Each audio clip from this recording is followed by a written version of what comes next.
Hi, I'm Stephanie Akerman. Welcome to video 5 in my series Dies, Doodles, and Details. So we are continuing on, but this time we're going to do something a little different. I have already pre-cut the alphabet. This is the Fresh Blossoms alphabet, and I cut it with the mat board. We are going to use the mat board on a larger piece of watercolor paper. It's about 6 inches wide so that it will fit through the machine. And what we're going to do is we're going to trace on either a word, some letters, whatever you want to spell. And we're going to do that by just simply laying that template right on top of the watercolor paper, taking a pencil, and simply just tracing around. I'm just going to do letters. I'm not specifically going to do a word because I'm going to show you what we're going to do. Now, if you notice, there is a few things. The missing pieces of the insides of the letters, and there's also a lot of white space. So you can do one of two things. When you cut this, you also get the positive piece with the little negatives in between. But because this is doodling and we're doing it by our hand, you can just go in and kind of eyeball where those go.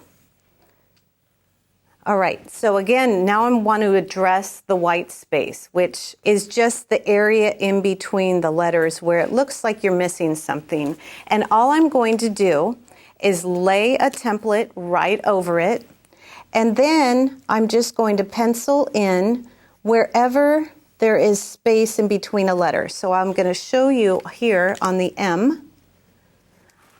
I laid it down, and so now it looks like this M is behind the B, the A, and the E.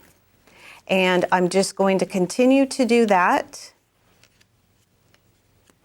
just to fill in all of those white spaces. And you will get a better picture of what I'm doing here in just a minute because I've already prepared this so that you can visually see it because it's a little hard to understand unless you see it, okay? So you're going to continue filling in those areas with letters. All right, here is the piece that I have already started working on. So you can see that the original here, the A, the C, the D, okay? And then you're just filling in those background white spaces with letters. Now I did the same steps that I've done in all of the videos, where you're going to do pencil, then you're going to use your pen and double up your lines, erase your lines, and then add color. And we've done that completely the same way each time.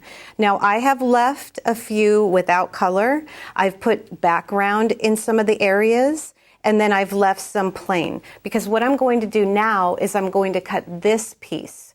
So it'd be similar to taking a coloring book page and using the die to cut a shape from a page and then go back in and finish it. So now I'm going to take the die, all right, so you can see it's very similar in size, and I'm going to make a sandwich.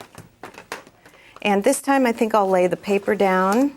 I'm not worried about where it is placed or where it's going to cut. I'm simply just going to go for it and cut it. And then, again, just running it through the machine. And now what you have is a tag that is cut. It's got all of the area filled in, and you can go in and finish with your watercolor, and it will go in the book of your tags. So I'm going to just finish in with a little bit of color. And I'm going to finish up with some of the black background. So instead of blotting this color, I'm just taking off of this dark area, and I am just adding in where I need that background. You don't want to waste any paint, so we're just going to use it. And that's the nice thing about watercolor paper is it lets you move it around quite a bit. When you're finished, you can blot it off, but it looks like we're going to have just enough. So we have cut this, we've used the alphabet, and we have another tag that will go right into our DIY tag journal. Thanks for joining me in this video. Make sure to catch my next video so I can show you some really fun and innovative ways to use your dies in ways that you maybe have never thought of before.